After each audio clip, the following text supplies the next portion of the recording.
মন্ত্রণালয়ের যুগ্ম সচিব হিসাবে আমি সিটি কর্পোরেশন দেখছি, সেই হিসেবে আমি আসছি, এটি পরিদর্শন করে একটি সরেজমিন প্রতিবেদন এখানে সাবমিট করব, সেই আলোকে এখানে আসা। আমরা যেমন দেখেছি যে আমাদের সিটি কর্পোরেশনের ন্যূনতম জনসংখ্যা 4 লাখ থাকতে হয়, এখানে আমরা যে বগুড়াতে এই পৌরসভাতে 10 লাখ জনগণ বসবাস করে, তাহলে এটি আমরা পূরণ করেছি।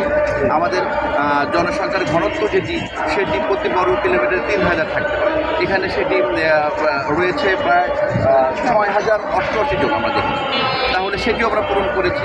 আমাদের রাজস্ব আয় দরকার প্রতি অর্থ বছরে মিনিমাম 5 কোটি টাকা পৌরসভা থেকে, এখানে আমরা দেখেছি গত অর্থ বছরে প্রায় 45 কোটি টাকা রাজস্ব আদায় হয়েছে। তো এরপরে যে শিল্প কারখানার যে ক্রাইটেরিয়াগুলো রয়েছে, প্রায় 20,000-এর বেশি এখানে শিল্প কারখানা রয়েছে। তো সব কিছু মিলিয়ে আসলে এটি পৌরসভা থেকে সিটি কর্পোরেশন উন্নীত করার জন্য একটা অন্যতম মাইলফলক যেটি রয়েছে সেটি অর্জন করেছে অনেক আগে।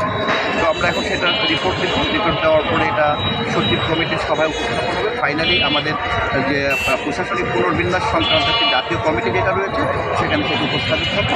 আশা করি আমরা খুব দ্রুত এটি